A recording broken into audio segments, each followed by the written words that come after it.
Odisea Cósmica. Odisea Cósmica. En La Voz 88.1.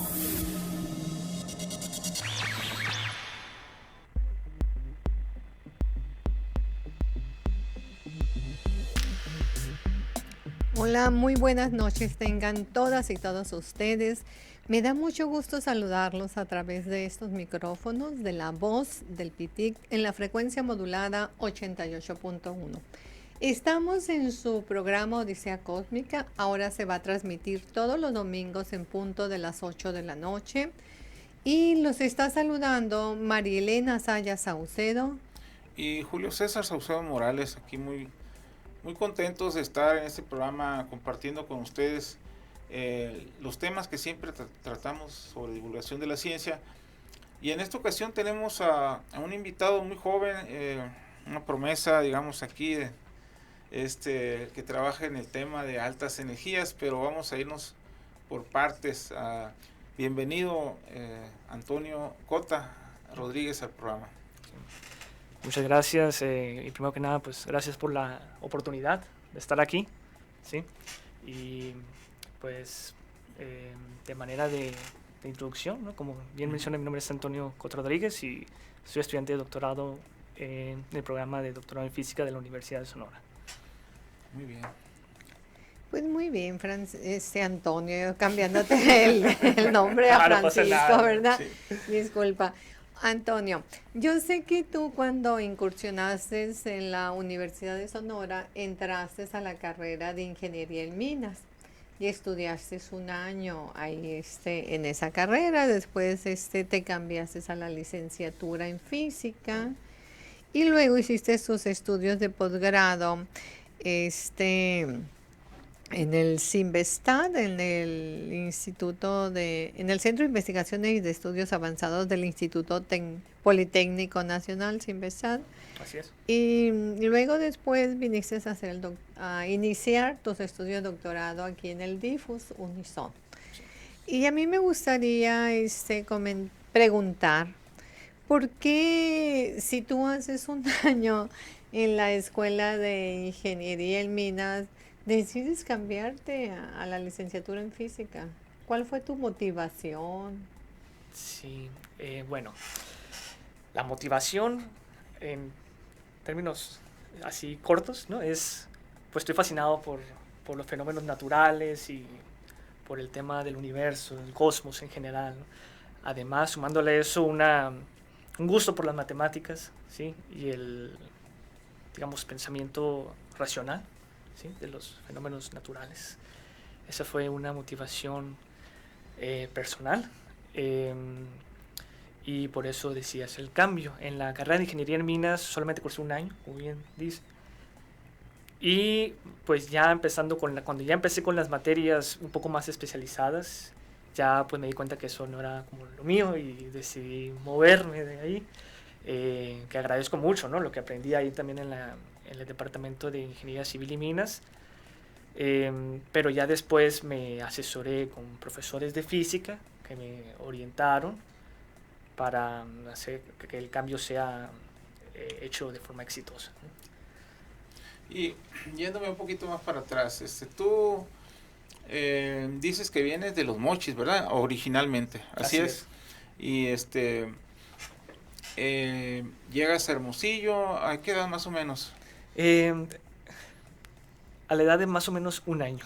¿Un año? Sí, okay. Solamente prácticamente nací en Los Mochis, estuve un año allá y después me vine con mi madre a Hermosillo, y pues prácticamente toda mi vida he estado aquí, no más que en unos episodios de ir a la Ciudad de México.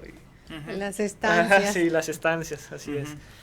Y bueno, cuando entraste a Minas, ¿ya traías la cosquillita de estudiar física o fue realmente un cambio radical después de terminar el primer año en Ingeniería en Minas? No podría decir que es tan radical, porque sí es algo que lo traigo desde, digamos, me gusta decirlo, ¿no? Desde la primaria. Mis padres me han tratado siempre de ayudar, de estimularme, de cuestionarme sobre lo que acontece a mi alrededor, sobre mejorar mis habilidades matemáticas, algo que les agradezco mucho a ellos. Y pues desde entonces ya traía esa, ¿cómo se le puede decir? ¿Cómo le dicen? Esa espinilla, ¿no? Sí, sí. Sobre de este gusto sobre la física y las matemáticas. Entonces tuve una educación que me gustó, ¿no? Aprendí lo suficiente, digamos, para ya después hacer este cambio de ingeniería. ¿Dónde estudiaste la preparatoria? En el CEBATI 132. Ok, muy bien. Sí. Muy bien, pues entonces estudiaste física y ¿te titulaste por promedio o por tesis? ¿Cómo fue tu titulación? No alcancé para el promedio. Si no mal recuerdo es de 90. Lo hice por tesis de investigación. Así es. ¿Y cuál fue el tema de tu tesis? Son soluciones exactas a la ecuación de Soloviev para un plasma en equilibrio. Ah, ok. Sí, pero no, bueno, fue básicamente simular el modelado de un plasma en una geometría toroidal, ¿sí? Utilizando pues lenguajes de programación y básicamente fue una simulación, ¿no? de ese caso ideal. Cálculos numéricos. Así es. Y también parametricé unas curvas, así. Y también pues parametricé unas curvas de líneas de campo que se forman dentro del plasma. Ok, muy interesante. Sí, fueron mis primeros acercamientos a la investigación. Cuando fuiste a Argentina, ¿en qué proyecto fuiste o qué fuiste a hacer? Porque estuviste en la ciudad de Mendoza, ¿verdad? Así es. Sí, proyecto, bueno, fue intercambio estudiantil, el proyecto de intercambio estudiantil. Unas amigas me habían platicado de ese programa que tiene la Universidad de Sonora, que es muy bueno, por cierto. Y pues decidí aplicar, mejor dicho, ¿no? A movilidad estudiantil. A movilidad estudiantil, así es. Y pues empecé a meter papeles, una cosa llevó la otra y al final ya estaba en Mendoza, ¿sí? Y pues sí, fue el proyecto de intercambio estudiantil, que la verdad fue una estancia muy, muy enriquecedora, podría decir. Y muy placentera, me imagino. También. Sí, es una gran oportunidad que hay ahorita estas de movilidad. A mi hijo le tocó también estar en Argentina también. Y sí, yo creo que le ha servido mucho también en su desarrollo profesional posterior, esa experiencia. Sí. ¿Sí puedo decir algo? Sí, adelante.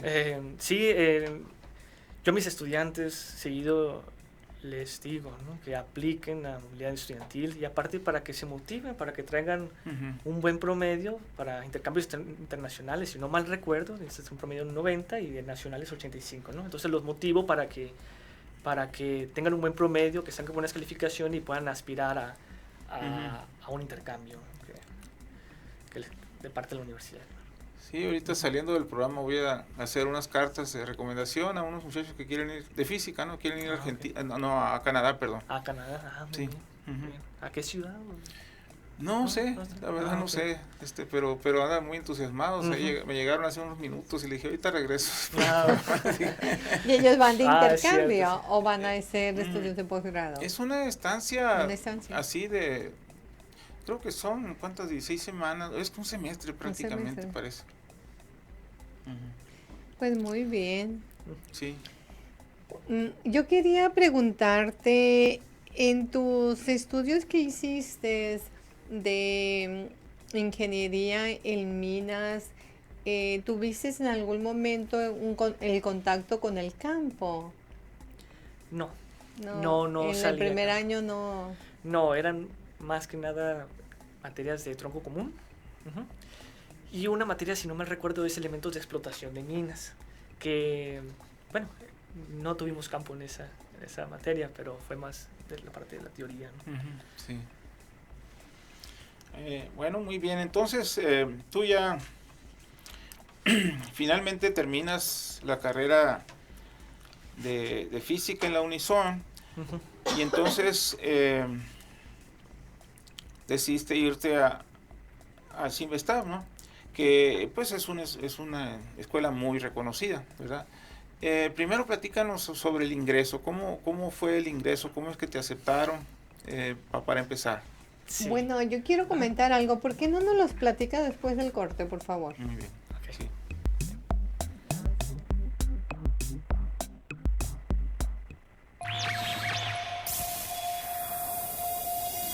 Odisea Cósmica. Odisea Cósmica. En La Voz 88.1. 88.1.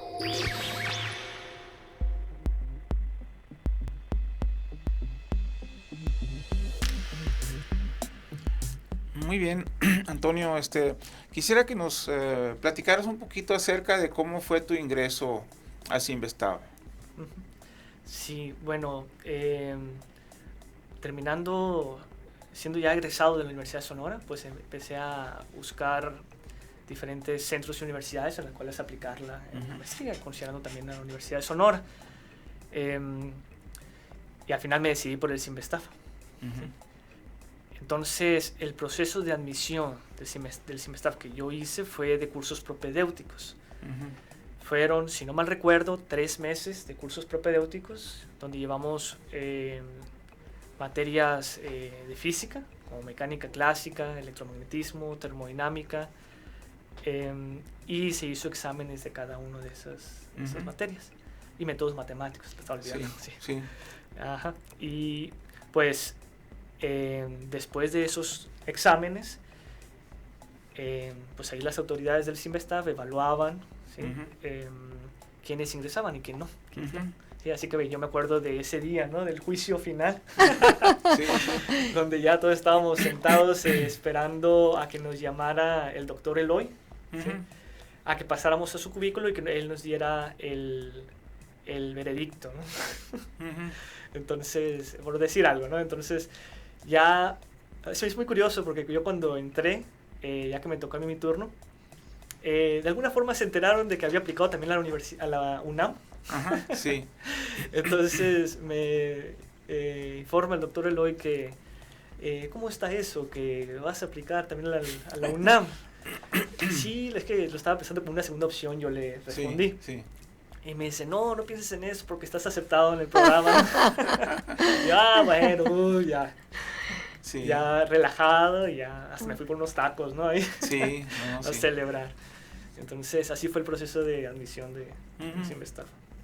¿Y cómo fue, bueno, la vida durante tus estudios de maestría en Cinvestav? ¿Cómo fue, pues, la competencia con tus compañeros? Porque hay ese tipo de cosas, ¿verdad? Claro. Ahí, ¿no? Sí, yo siempre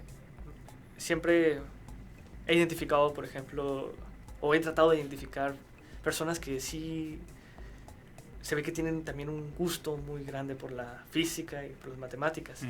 Entonces, en el Cinvestav sí conocía a bastantes personas, ¿sí? Que tenían esa fascinación por resolver problemas, por estudiar, por dedicarse a sus estudios, y en ese sentido, pues la vida académica era muy buena. Perdón, Sí. La vida académica fue muy buena, y pues del otro lado de la vida cotidiana, pues vivir en la gran ciudad, ¿no? Sí, claro. Ya se imaginarán, de mucho tráfico, mucho ruido, Sí. y eso, así la vida cotidiana. Y pues sí, la vida académica fue muy enriquecedor también de aprender mucho. Las materias de los propedéuticos, por ejemplo, fueron muy intensas. Me acuerdo que sí las sufrimos, pero ya después tuvimos la recompensa, ¿no? De ser aceptados. Así es. Sí.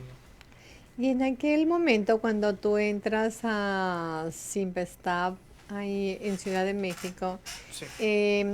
¿En qué te enfocaste? ¿En qué tema de investigación realizaste? ¿Qué estudiaste? ¿Cómo fue esa tesis que hiciste de maestría?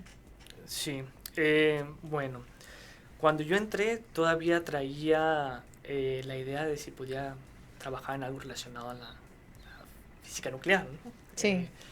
Entonces, de ahí estaba enterado de que hay un grupo de altas energías en el Cinvestav. ¿Perdón? Entonces, pues contacté a uno de los investigadores, que fue el doctor Heriberto Castilla, de si podía hacer la tesis con él, y él muy amablemente dijo que sí. Entonces, pues comenzamos con el trabajo de investigación. Ahora, ¿cuál fue el trabajo de investigación? El título fue Aplicación de la técnica de Feldman-Cousins al decaimiento del mesón B0 a un kaón y 2 muones. Así fue. ¿Y el público cómo va a entender eso tan complicado? Bueno, por una parte, como era un trabajo de ciencia básica, ¿sí? El mismo producto pues fue el conocimiento que se logró, ¿no? De la tesis. Se aplicó a una tesis de doctorado también. Y ahora sí, de entender de cómo se puede relacionar, pues digamos que ahorita quisiera platicar de eso, pero más relacionado a mi trabajo ahorita actual, ¿no? Claro que sí. En el trabajo de maestría, digamos que el producto fue conocimiento y la aplicación en una tesis de doctorado. Muy bien, entonces con doctor Javier Murillo vas a continuar esos estudios básicos que iniciaste en la maestría. Así es. Sí, ya incorporando pues más datos y otro proceso. Claro, Pero, claro, y sé que tuviste una estancia por aquellos lugares, por el CERN. Ajá, sí, en el CERN, sí, tuve la estancia de 3 meses, desde desde abril hasta junio de este año. Sí, fueron 3 meses donde pues fue también una muy buena experiencia. Y entonces después de estancia es cuando ingresas aquí propiamente en ese tiempo, digamos, cuando tú terminas la estancia es cuando te vienes aquí a la Universidad de Sonora, ¿así es? A cursar el doctorado. Sí. Ya estaba en el doctorado cuando fui a la estancia. Okay. Ya estaba dentro del programa. ¿Cuándo entraste al doctorado? Entré en el ciclo 2022-2. Ah, ok, muy bien. Sí, ahorita es mi 3er semestre. Del y platícanos acerca del CERN. ¿Cuál fue lo que más te llamó la atención de ese centro pues tan importante en el mundo, ¿no? Que se dedica al estudio de las altas energías, de las partículas elementales? ¿Qué impresiones te causó estar allí, etcétera? ¿Qué cosas te llamaron más la atención? Pues muchas impresiones, la verdad. Pues la primera de ellas es de que el CERN es un conjunto de edificios que abarcan una zona bastante grande, tan grande que está tanto del lado de Suiza como del lado de Francia. Comparten ahí espacio entre los dos países, está justo en la frontera, ¿no? Con Ginebra y Saint-Denis-de-Pouilly, que es la parte de Francia. Entonces, más impresiones fueron de que hay una gran cantidad de personas trabajando ahí.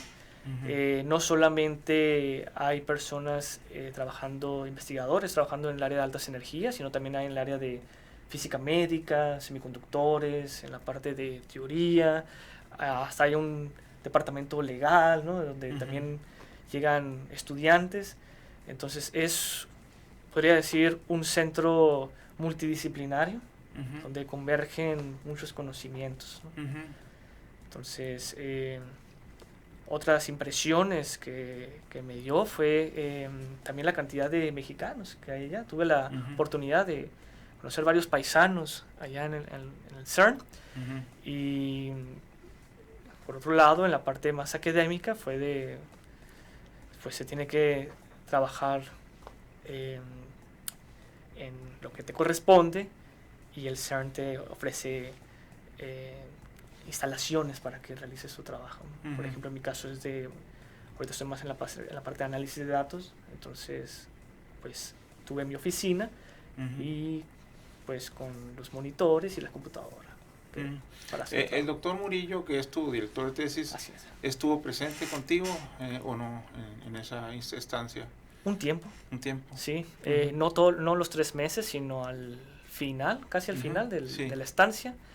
Sí, tuve la oportunidad de verlo ahí en el CERN y pues relacionarnos también con otros investigadores para con el objetivo de impulsar mi trabajo de investigación. ¿Te tocó algún premio Nobel verlo por ahí caminando? No, que estuvo no, cerca por ahí. los premios Nobel estaban en los auditorios principales, Ajá. en las salas principales donde pues aparecían varios nombres ahí Ujú. famosos, ¿no? Como el caso de Heisenberg, Ujú. sí, ahí estaba, pero así verlo personalmente, quizás sí lo pude haber visto, pero no lo reconocí. Ujú. Sí, es mucha gente muchas personas las que Ujú. se pueden ver en el CERN Ujú. trabajando. ¿Y tú dijiste de aquí soy o qué fue? ¿Qué pensaste en como- cuanto a ti, como dentro de todo ese universo que es ahí el CERN? ¿Qué pensaste tú, o sea, acerca de tu persona, tus capacidades, etcétera, O la empatía que tuviste con Con el todo. lugar. o sea, sí. Sí. Bueno, yo no me considero una persona brillante, creo que nada quisiera aclarar Ujú. eso, pero sí me gusta esforzarme todos los días. Ujú. Me gusta realizar mi trabajo, que ahorita pues en área de altas energías, y qué mejor que Ujú. hacerlo en el CERN, ¿no? Sí. Entonces sí, estando allí, pues fue muy grato, muy interesante estar directamente trabajando con el laboratorio y no solamente a distancia. Ujú. ¿Sí? En ese sentido sí me gustó mucho.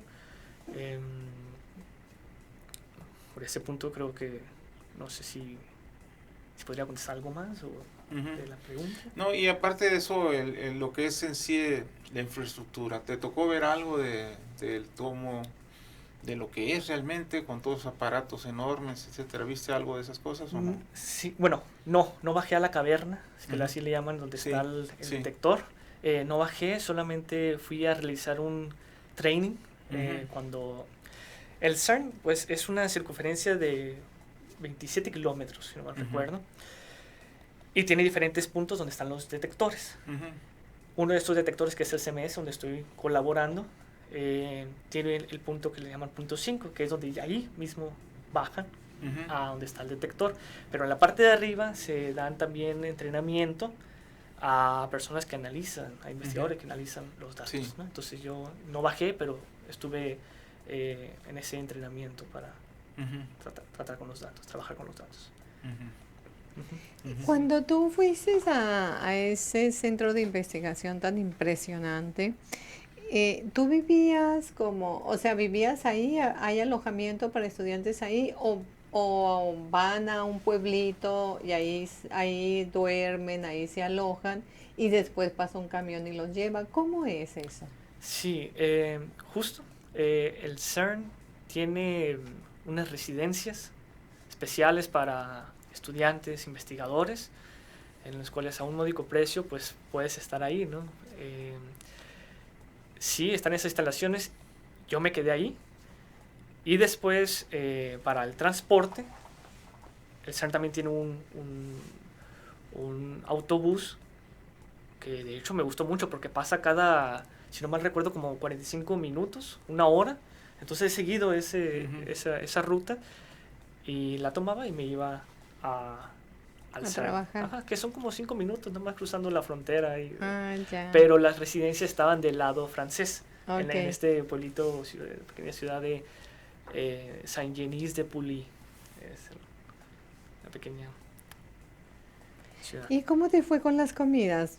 Porque yo me acuerdo que cuando llegué a España no soportaba algunos olores de las comidas. Ok, sí, pues no tan mal. Me sirvió también para yo aprender de otras gastronomías de otros países, ¿no? Porque, por ejemplo, nunca había probado los kebabs, que esos son de Turquía, ¿no? Ay, a mi hija le encanta. Que son como los burros percherones de aquí, Sí, ¿verdad? sí, sí. También comí varias comidas ahí en el CERN, en las mismas instalaciones. Hay varios restaurantes, si no me recuerdo, hay 3 restaurantes. Yo comía normalmente en el 1. Pero sí daban comida bastante diversa. Pero eran como las comidas del día, ¿no? Que así Sí, que sí. sirven en diferentes fonditas, por ejemplo. Ujú. Sí. ¿Qué más comí? También comí pizza del lado francés también. Y varias comidas de diferentes países, ¿no? Por ejemplo, la picaña. Aproveché más para expandir ese gusto que tengo por la comida de otros países. Pues, ¿no? Pues me imagino que te la pasaste súper. Sí. Súper ahí. Sí, estuvo muy enriquecedor esa experiencia. Y en cuanto a la investigación, ¿hiciste algún trabajo de investigación mientras estuviste ahí o iniciaste algún trabajo? ¿Qué nos fue a platicar? Sí, bueno, esa estancia fue para impulsar más que nada mi trabajo de investigación actual, que todavía no lo publico, pero está en proceso. Tuve la oportunidad de ir a la escuela de Data Analysis, de análisis de datos del CERN, donde tuve la muy buena suerte de que el facilitador, el tutor del grupo en el que estaba, es un investigador con el que ahorita tengo mucha comunicación, que prácticamente me ayuda mucho en la parte del tratamiento de datos, ¿no? Entonces se trabaja muy a gusto con él, ¿no? Entonces ahí lo conocí en esa escuela de data análisis. Tuve ese entrenamiento de análisis de datos. Además, pues tuve la oportunidad de contactar a diferentes investigadores para todo enfocarlo a ir sacando más rápido el trabajo, ¿no? Porque pues estando allá hay alguna duda y vas y tocas la puerta o envías un correo y ahí mismo se puede solucionar más rápido, ¿no? Y no está esa diferencia de horas, que son 9 horas de aquí a Suiza, si no estoy mal. Entonces era el tratamiento más directo, ¿no? Y eso pues sí me ayudó a impulsar mi trabajo de investigación. Logré terminar unas tareas que tenía pendiente y pues ahorita sigo con eso.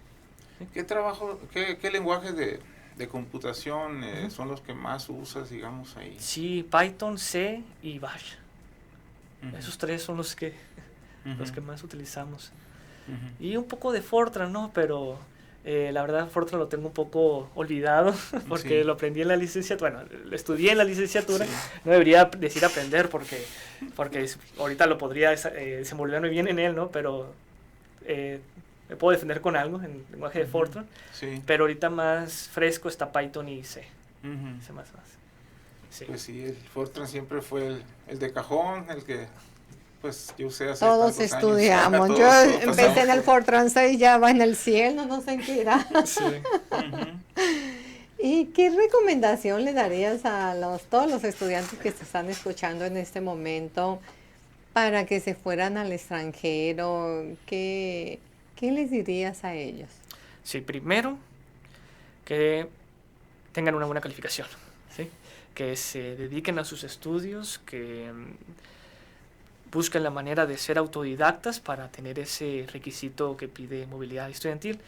El segundo es que se acerquen a movilidad estudiantil, ¿sí? El personal de la Unison, de esa área, asesora muy bien a los estudiantes, los guía para que puedan realizar de forma exitosa el intercambio, ¿no? Para que se puedan ir de intercambio a otro país. Tengo entendido que la movilidad tiene diferentes convenios alrededor del mundo, entre Europa, Asia, América Latina, Norteamérica. Es extenso, ¿no? Entonces, recomendaciones así, buen promedio, que se acerquen a movilidad y que mantengan el ánimo. Sí. Claro, y sobre todo, una de las cosas que yo pregunto a los estudiantes para movilidad, los dineros, porque esa es la parte muy importante, para viajar, para comer, para los transportes, ¿cómo hacen? Sí, qué buen punto, porque indispensable, ¿no? El dinero. La universidad tiene un programa de becas de intercambio, pero en mi caso, por ejemplo, yo apliqué a la beca CEMBES, que es una beca del gobierno federal, que en ese entonces fue en el 2016-2017, estaba vigente y fui acreedor de esa beca, que es una beca muy buena, ¿sí? Bueno, para vivir bien, pues, ¿no? Tampoco no quiero exaltarlo mucho, sino que complementando a la beca de la Unison se puede vivir bien como extranjero en otro país. Entonces, parte de la recomendación también es de que apliquen a la beca SEMBE si es que todavía está vigente. U otras que seguramente van a aparecer. Sí, también está, por ejemplo, me ofrecieron de la Universidad Argentina también una ayuda, ¿no? Y esa opción también está. Y bueno, ya finalmente estás aquí de vuelta, aquí en la Unison, ahora estudiando el doctorado en el Departamento de Investigación en Física. Así es. Entonces, la investigación, digamos, que es lo central en el trabajo de tesis, digamos, doctoral, dijiste que habías empezado algo en el CER y es lo que estás más o menos trabajando ahora. Sí. Así es. ¿Nos podías platicar de ese tema que estás trabajando? Claro. Sí, yo creo que nos los va a platicar en un momento más. Muy bien, muy bien.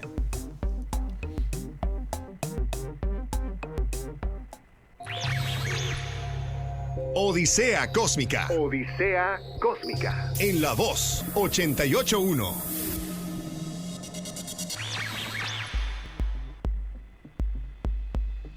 Entra.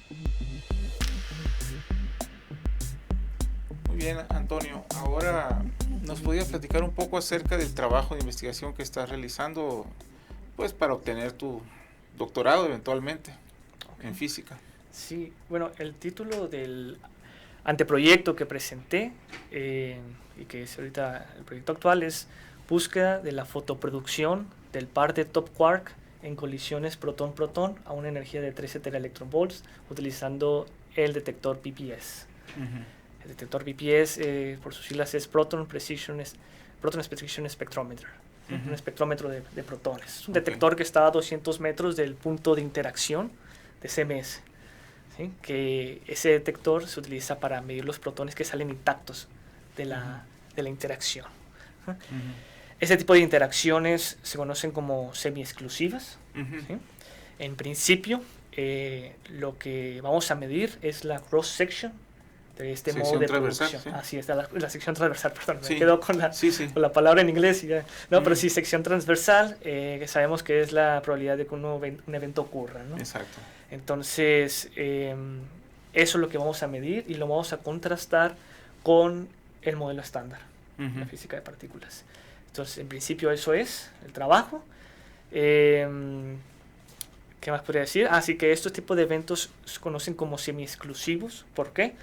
Porque en principio tenemos un protón y un protón que van a colisionar, ¿no? Ya sabemos que los protones, comento que los protones se obtienen de un gas de hidrógeno, ¿sí? que se pone un campo eléctrico y se separan, ¿no? Los protones de los electrones, y los protones son acelerados por unos anillos que son los sincotrones, ¿no? Pasan por uno, pasa por otro que es más grande y ya después son inyectados al LHC, al anillo más grande. Uno en una dirección y otro en otra dirección, y los hacen colisionar en diferentes puntos, ¿no? Uno es CMS, otro Atlas, etc. Nosotros son 4 detectores. El de interés es el de CMS, de colisión. Pero esto no es una colisión central. ¿Qué voy con eso? De que los protones no son destruidos en la misma interacción, sino que interaccionan de tal forma que al tener un parámetro de impacto, una diferencia entre protón y protón, uno de estos emite un fotón, y el fotón es el que colisiona con el otro protón. Okay. Por eso se le llama fotoproducción, por ese fotón que sale emitido del protón.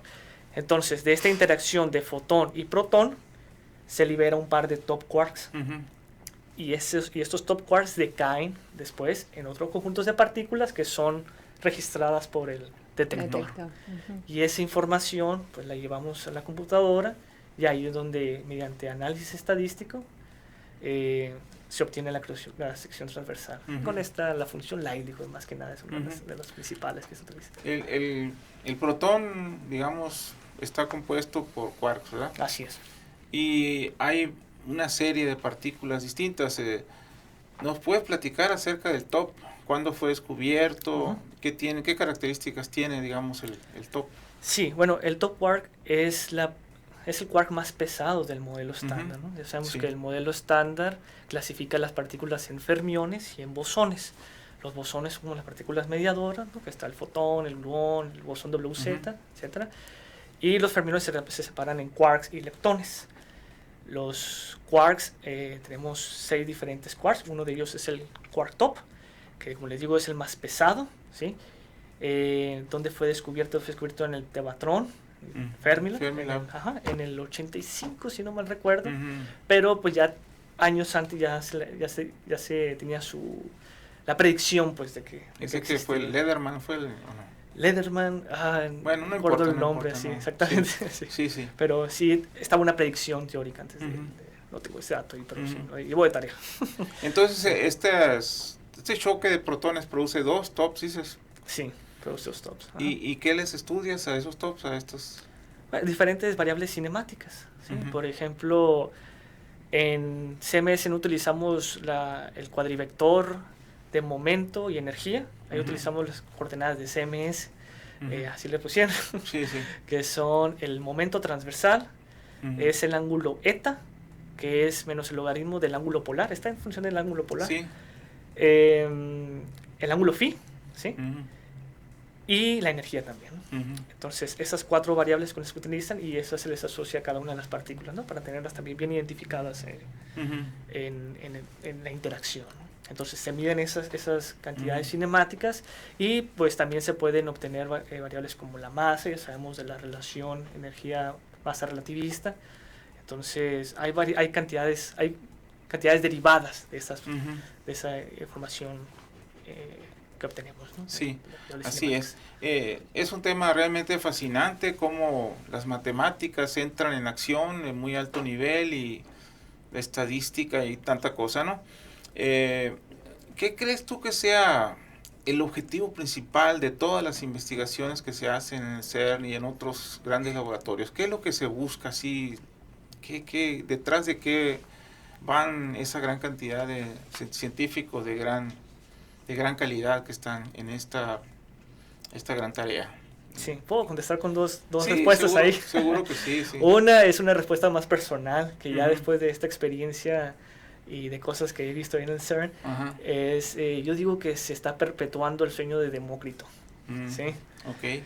Eso de estudiar a nivel fundamental el átomo como figura, como modelo que no se divide, ¿no? Y cada vez ahondamos más en la estructura, subestructuras de la materia, básicamente, ¿no? Entonces, esa es mi respuesta, de perpetuar esta idea que trae Demócrito desde bastantes años, ¿no? Sí, exacto. Sí, desde los griegos. Desde los griegos, así es, Demócrito y Leucipo, ¿no? Que fueron los padres ahí. Exacto. Entonces, esa es mi respuesta. Ahora, una respuesta más oficial, digamos, es, pues sí, entender la estructura de la materia, así, tal cual, ¿no? Entonces, así a grandes rasgos, es básicamente entender las interacciones entre materia, energía y tiempo, ¿no? Que hasta podríamos decir que es la misma definición de la física, ¿no? Entonces, ese es como el objetivo principal, entender de qué estamos hechos. Por ejemplo, ahí en el Museo del CERN, ¿sí?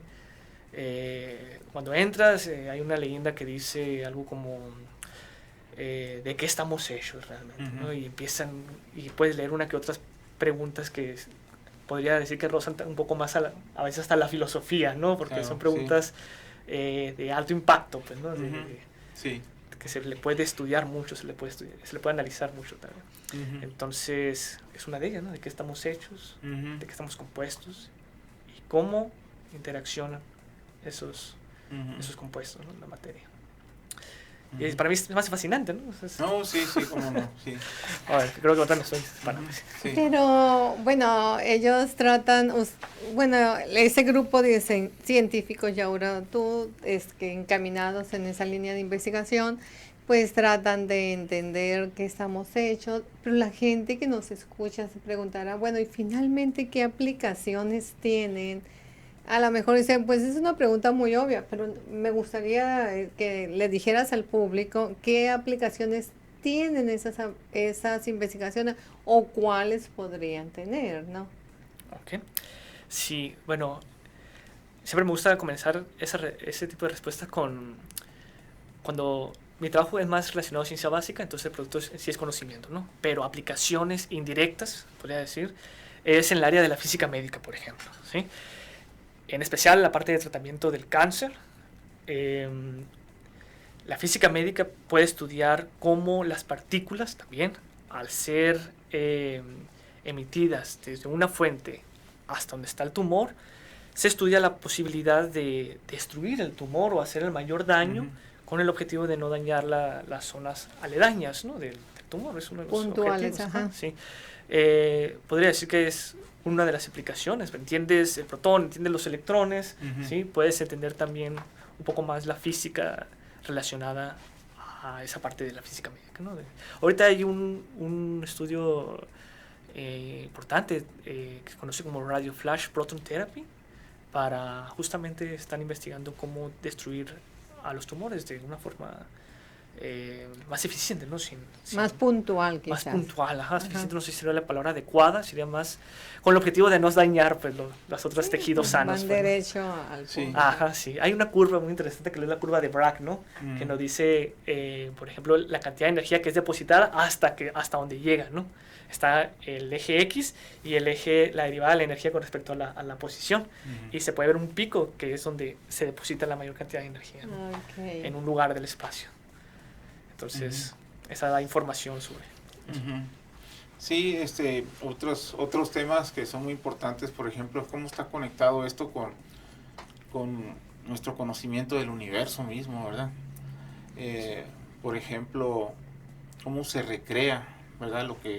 Cómo era la materia en épocas muy tempranas en el universo, ¿verdad? Este es un tema también muy interesante, ¿verdad? Sí, es algo que es más a mí muy interesante, muy curioso, porque primero, ¿por qué? Porque yo no soy especialista en esa parte, en la relación con la cosmología. Sí. Sí, a mí me cuesta bastante, ¿no? Hacer ese tipo a veces de afirmaciones que se dan sobre cómo inició el universo y todo eso. Soy un poco más, me mantengo un poco más al margen, ¿sí? De dar respuestas relacionadas a eso. Yo ahorita me estoy concentrando más en estudiar ahorita con los datos que tenemos relacionados a mi trabajo, ¿no? Pero sí hay estudios relacionados con que en el origen del universo se liberaron una cantidad de partículas que ahorita pues te pueden estudiar también con el colisionador de hadrones, ¿no? Pero sí me mantengo un poco al margen de la parte de cosmología. Está bien, es mejor que te enfoques en tu trabajo. Así es. Porque también no se trata de desparramar todo. No. Y aparte no quiero imprecisar, ¿no? Exactamente. Entonces, ¿cómo ves tu futuro a mediano plazo o largo plazo, digamos, en cuanto a tus actividades? O sea, ¿qué piensas tú acerca de esto, ¿no? ¿Qué tienes contemplado, ¿no? en estos tiempos, digamos? Sí, a corto plazo, pues publicar el artículo, ¿verdad? Bueno, espero que sea a corto plazo, porque en principio tengo todo el doctorado para publicarlo, pero me gusta ser un poco optimista en ese sentido y pensar que lo voy a publicar antes en el tiempo que se debe, ¿no? En tiempo y forma. Porque aparte estoy comprometido, ¿no? A sacar el artículo, entonces espero que sea antes para también tener la oportunidad de aprovechar ese tiempo y aplicar conocimientos en otra área, no en otra área, sino en otra actividad, ¿no? En la que pueda apoyar. Ya hemos trabajado con el grupo también de física médica, con el grupo de física médica, con el grupo de física más biológica, con la parte de espectroscopía Raman. He tratado de abrir un poco en otras áreas de la investigación. Colaboramos en ese trabajo de maestría que se defendió hace poco.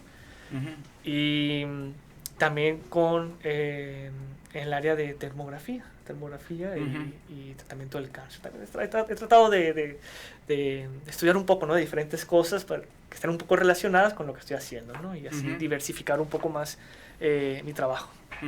Eso a corto plazo. A largo plazo, ya terminando, digamos, el doctorado, pues sí me gustaría seguir trabajando en investigación y en docencia. Hay una respuesta un poco más personal, la parte de docencia.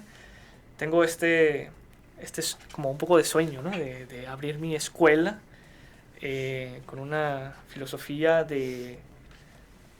Primero está el experimento, como este giroscopio que tenemos aquí, y después está la teoría. Me gustaría incursionar en esa... Como inducción, como un método de inducción. Sí, como una estrategia pedagógica. Sí, o sea, tu escuela, cuando te refieres a tu escuela, ¿a qué te refieres más precisamente? Sí, como un espacio donde pueda divulgar la física, por ejemplo, a nivel preparatoria, a nivel secundaria, y formarlos con esta estrategia, ¿no? Que digo, ahorita no quisiera hablar, no tiene un fundamento pedagógico sólido, no es algo que más de ideas es un sueño que tienes. Sí, porque luego van a decir, no, pues es que tiene que ser una estrategia pedagógica científica y todo eso, ¿no? Y lo entiendo, nada más que sí me gustaría investigar por ahí, ¿no? Primero el experimento y después abstraer, ¿no? En la teoría. Eso es algo muy válido, ¿no? Tu aspiración, digamos, porque el tema de la divulgación realmente es un tema bien importante y el tema también educativo, ¿verdad? O sea, tanto pensar en la gente en general, ¿verdad? Cómo apoyarle, digamos, para que todo el mundo tenga acceso, digamos, al conocimiento científico. Así es. Y sobre todo, pues, a los niños, a los jóvenes, ¿verdad? Que tengan mejores opciones, una mejor preparación para poder avanzar en su desarrollo, ¿no?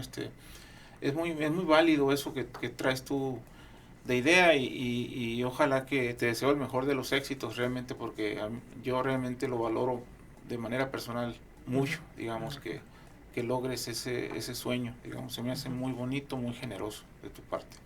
Gracias. Sí, es algo que me apasiona, pues, o sea, cualquiera que ve un experimento, ¿no? Que tiene fascinación por la ciencia, dice, pues, yo quiero entender esto, quiero saber cómo funciona, ¿no? Y de poquito a poquito, pues, se va expandiendo, pues, también la capacidad de entender fenómenos naturales, la luz, etcétera, ¿no? Lo que nos rodea. Sí, porque captas inmediatamente la atención de la persona y, caray, qué interesante está esto, ¿no? Y eso ya desde que alguien pasa por ahí, ya no se lo quita en toda la vida, digamos, es algo que lo va a tener siempre interesado en la ciencia, ¿no? Así es, por ejemplo, el giroscopio, ¿no? Sí. El giroscopio que tiene el torque, que se puede visualizar, porque el mismo torque es el que hace que gire alrededor, ¿no? del eje. Entonces se le gira, tenemos el vector posición, el vector fuerza y el producto cruz me da la dirección del torque, ¿no? Entonces eso se puede visualizar porque el mismo torque que está haciendo girar a este giroscopio, ¿no? Que les deje uno para que pues ahí lo tengan, ¿no? Y si lo quieren utilizar, pues adelante, ¿no? Ahí les dejo junto con la cuerda y algunos otros accesorios que vienen ahí, ¿no? Así con mis estudiantes, ¿no? Me gusta llevarles experimentos y ya después abstraer ahí con el pizarrón, con diapositivas. Sí. Sí. Otra cosa que utilizo mucho son animaciones, ¿no? Las animaciones solamente escribo el link para que se redireccione, ¿no? Y no meter en problemas con derechos de autor. Y los visualizamos en internet, como ahorita cualquier aula tiene internet, pues entramos en internet también y vemos algunas animaciones que ayudan mucho también a la hora de querer abstraer ya en la matemática. Claro, de comprender el concepto que está usted tratando de explicar a sus estudiantes. Y justamente la siguiente pregunta va en esa dirección y creo que ya la ha contestado. ¿Qué es lo que más le gusta de la docencia y qué es lo que no le gusta de la docencia? Ok, sí, lo que más me gusta pues es básicamente transmitir el conocimiento, ¿no? O sea, a través de los experimentos. Así es. Ver también la fascinación que da el poder entender un fenómeno, algo de la física, pues eso es muy gratificante, ¿no? Como docente, también ver la curva de aprendizaje, de cómo van adquiriendo conceptos que después se aplican en otro parcial, por ejemplo, en otro tiempo del curso, y ver justamente ese desarrollo, ¿no? del estudiante. Ahora, eso, siendo empático, ¿no? con el estudiante, ahora más de mi lado, es de que se puede cimentar más los conocimientos que se tienen, pienso, si se explica a los estudiantes, ¿no? Es una forma también como de aprendizaje personal. ¿Sí? Claro que sí, sin duda. Yo creo que eso marca la diferencia en cualquier cátedra que dan los profesores, ¿no? O que damos los profesores. El hacer el experimento ahí en vivo con los estudiantes y después llegar a los conceptos, a la parte teórica y que ellos tengan esas capacidades de desarrollarlas. Sí, así es. Sí, es muy gratificante. Sí, las clases, bueno, cuando tienen demostraciones, digamos, son muy ricas, ¿no? ¿Tiene demostraciones? Demostraciones. Yo estoy experimentales, estaba pensando, pero prototipos. Porque la parte matemática no te la puedes quitar, digamos, en la teoría, digamos, una materia, la que sea, electromagnetismo, lo que sea. Es bien importante tener ahí los aparatos. O bien, pues que rápidamente los estudiantes vayan al laboratorio y hagan su práctica, ¿no? Que es el es la manera que creo que no es la más conveniente, pero es la más común, ¿verdad? Pero yo sí preferiría tener ahí el Van de Graaff o lo que sea, ¿no? El aparato que sea, para que vayan, a medida que van viendo la teoría, a la par vayan viendo efectivamente que esto es el proceso de cómo se construyó el conocimiento en realidad, o sea, cómo empieza de experimentos que van haciéndose cada vez más complejos, ¿no? Y cómo entra la matemática, ¿no? A formar las grandes teorías, ¿no? Desde abajo, ¿no? ¿Verdad? Sí, yo creo que lo importante es que un estudiante entienda que una ecuación te va a describir una de de los efectos naturales, una de las leyes naturales que tienen. El llegar viendo el experimento y luego después ir o a la par, ver la teoría, después el experimento, porque luego los estudiantes suelen preguntar o suelen preguntarse a sí mismos, decirse, bueno, ¿y para qué sirve todo esto? Porque ellos no les encuentran muchas veces el sentido. Entonces, si no tienes ese amor, esa motivación, esos deseos de aprender, esa emoción, pues claro, ves las ecuaciones de primero, segundo grado, ves las ecuaciones diferenciales y no se dan cuenta que aprendiendo una ecuación diferencial puedes resolver muchos problemas. Sí. Muchos problemas. Y aunque uno les platique y les diga, ellos como que no lo logran captar en ocasiones, porque hay otra gente que sí lo capta. Sí. Sí, la parte, si puedo... Sí, adelante, sí. La parte de la teoría, sí. Yo tengo a veces un poco de conflicto de que se vaya directamente a la teoría, por eso trato de cambiar esa forma. Que digo, si está llevando una materia de matemáticas pura, está bien, ¿sí? No hay problema. Pero si vamos a llevar algo relacionado a ciencias prácticas, como las ciencias naturales, pues sí se tiene que complementar bien con la demostración experimental, ¿no? A mi parecer. Entonces, si en la parte de ecuaciones no se logra vincular con el experimento, pues se van a ver como dos cosas separadas, ¿no? Que no tienen relación alguna. Y a mí me gusta decir que la teoría es el modelo abstracto que tenemos y la física es el puente, ¿no? con el mundo material, con el mundo que está afuera, pues, ¿no? Entonces, sí se tiene que tener esas conexiones claras y de poco a poco pues se va a desarrollar la habilidad de interpretar y utilizar la matemática, ¿no? Para el entendimiento justo de los fenómenos. Que digo, yo no soy así un experto, ¿no? Pero tengo esa fascinación y quiero seguir aprendiendo también. Claro que sí, pues yo deseo que cumplas esos sueños de poner tu escuelita, de participar en ello, de llevar ese nuevo modelo de educación que tú piensas que de hecho se implementa, pero que se puede mejorar eso, perfeccionar ese modelo. Y pues ya estamos al final del programa. No sé si quieres agregar algo más. Me gustaría agregar lo de si alguien está interesado. Sí. ¿No? Si alguien está interesado en reunirnos para desarrollar un proyecto como el que estoy mencionando, de llevar primero el experimento y después la teoría, pues que me contacten a mis redes sociales, que es Antonio Cota R, todo pegado, en Instagram, o que me visiten en la Universidad de Sonora, o que me envíen un correo a antonio.cota@unison.mx. Yo estaría encantado, podemos sentarnos y desarrollar un plan. Claro que sí, seguramente alguien que nos esté escuchando en este momento o algún padre de familia induzca a su hijo a este tipo de conocimientos. Bueno, pues en este momento despedimos nuestro programa. Me dio mucho gusto saludarlos a todas y a todos.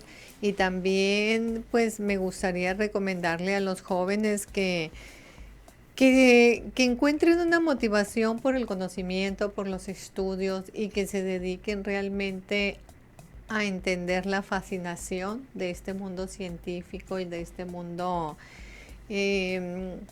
que nos trata de explicar o que nos dice muchas cosas a partir del conocimiento, cómo en la naturaleza podemos ver y visualizar todo este conocimiento. Muchísimas gracias. Antonio, pues muchas gracias por estar en este programa y pues realmente un ejemplo de así que nos da la naturaleza.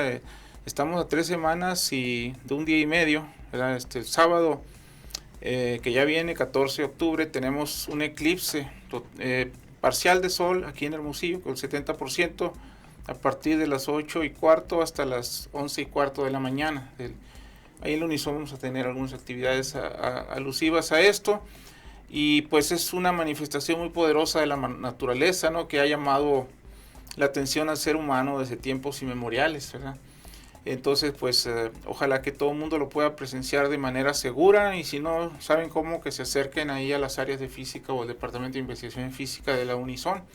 Pero también tenemos en nuestras redes sociales ahí explicaciones de qué pueden hacer, digamos, para este gran reto, digamos, de explicarle a la gente que no lo debe ver nunca al sol de manera directa, pero que hay maneras seguras de hacerlo. Y entonces esas cosas vale la pena que lo busquen en nuestras redes sociales, ¿verdad? Pues muchas gracias y nos vemos muy pronto. Muchas gracias a ustedes por la invitación y esperemos pronto nos podamos volver a ver. Gracias.